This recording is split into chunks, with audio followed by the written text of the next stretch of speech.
सोचिए अगर अचानक बाजार में ज़रूरी चीज़ें जैसे चावल, दाल, चीनी या पेट्रोल की कमी हो जाए, तो क्या होगा? लोग घबराकर ज़्यादा खरीदने लगेंगे, दुकानदार दाम बढ़ा सकते हैं और बाजार में अफरा-तफरी मच सकती है। ऐसी ही स्थितियों को संभालने के लिए भारत में एक खास कानून है, एसेंशियल कमोडिटीज़ एक्ट 1955। ये कानून सरकार को ये अधिकार देता है कि जब भी देश में इमरजेंसी, शॉर्टेज या प्राइस राइज जैसी स्थिति बने, तो वह ज़रूरी चीज़ों की सप्लाई और कीमतों को कंट्रोल कर सके। सबसे पहले समझते हैं कि एसेंशियल कमोडिटीज़ होती क्या हैं। इनमें आम तौर पर रोजमर्रा की जरूरी चीजें शामिल होती हैं, जैसे अनाज, दालें, खाने का तेल, चीनी, पेट्रोलियम प्रोडक्ट्स और कुछ दवाइयाँ।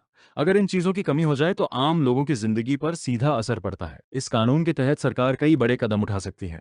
पहला, सरकार स्टॉक लिमिट तय कर सकती है, यानी कोई व्यापारी जरूरत से ज्यादा माल जमा करके नहीं रख सकता। अगर कोई ऐसा करता है तो उस पर कार्रवाई हो सकती है। दूसरा, सरकार होर्डिंग और ब्लैक मार्केटिंग को रोकने के लिए छापेमारी कर सकती है और जरूरत पड़ने पर माल जब्त भी कर सकती है। तीसरा, सरकार यह भी तय कर सकती है कि कोई ज़रूरी सामान कितनी कीमत पर बेचा जाएगा या उसकी सप्लाई कैसे की जाएगी, ताकि आम लोगों को सही दाम पर सामान मिल सके। समय समय पर इस कानून में बदलाव भी किए गए हैं। उदाहरण के लिए एसेंशियल कमोडिटीज अमेंडमेंट एक्ट 2020 के जरिए कुछ कृषि उत्पादों पर रेस्ट्रिक्शंस कम की गई थीं, ताकि फार्मर्स और प्राइवेट सेक्टर को ज़्यादा फ्रीडम मिल सके। लेकिन इमरजेंसी या एक्सट्रीम प्राइस राइज की स्थिति में सरकार फिर से कंट्रोल लगा सकती है।